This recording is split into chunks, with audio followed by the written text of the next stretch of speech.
Have you ever thought about how family relationships can change in old age, especially when financial support is involved? The case of Mr. John, a retiree who worked tirelessly to ensure his children's well-being, reveals the impact that money and expectations can have on family dynamics.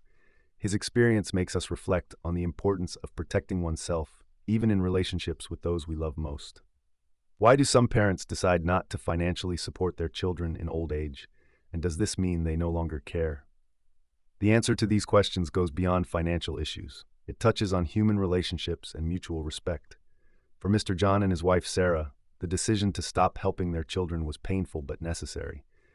After all, after a lifetime of sacrifices, what remained was a sense of ingratitude and distance.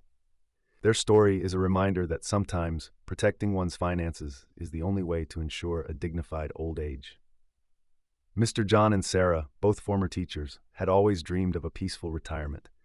They had 3 children, and over the years, spared no effort to provide each of them with what they needed to succeed. From good schooling to helping buy homes, they made sure their children started adult life in the best way possible. However, as the children grew up and formed their own families, Mr. John began to notice a disturbing change. Visits became less frequent, and phone calls were rare. The first major shock came when the eldest son, Mark, asked for $40,000 to buy a new car. The way he asked made Mr. John feel disrespected. "Dad, just transfer the money. I need the car now." John, still surprised by his son's demanding tone, refused the request. He knew he could afford the amount, but didn't think it was fair how his son approached the issue, especially since Mark already had a car in good condition. When he realized his father wouldn't give in, Mark began to act more distant and cold. Mark's behavior was just the beginning of many moments of disillusionment for John and Sarah. Their other 2 children, Emily and David, also started to make frequent money requests, always claiming some kind of urgency. When Emily needed a renovation for her house, she asked for more than $15,000. David, on the other hand, talked about wanting to open a business, but the amounts he asked for were exorbitant. Feeling increasingly uncomfortable with this financial relationship with his children, Mr. John decided to help with small amounts but no longer large sums. This refusal to give large sums of money led to even greater emotional distance from the children. Each visit became rarer, and the coldness in their interactions grew. It felt like, by not giving them what they asked for, we had committed a grave mistake, John recalls. But the worst was yet to come. 3 years ago, Sarah underwent emergency surgery due to heart problems. Mr. John, already retired, took on the responsibility of caring for her.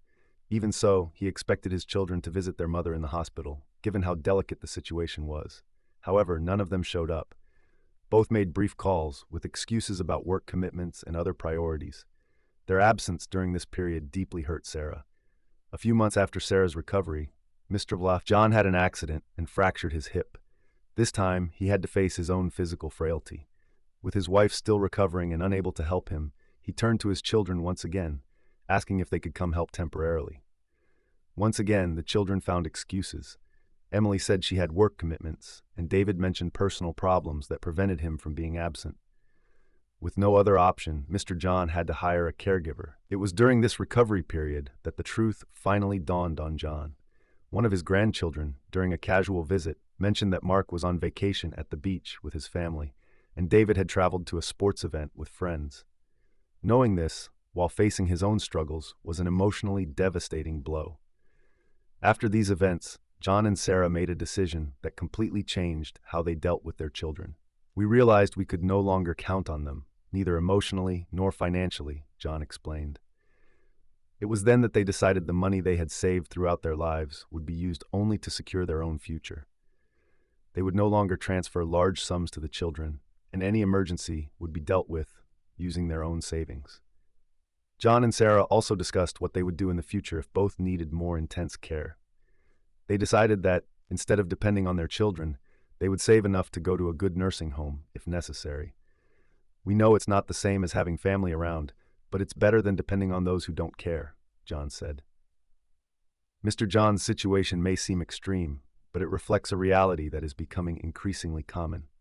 Family dynamics have changed drastically in recent years, and many parents realize that the emotional bonds with their adult children are not as strong as they hoped.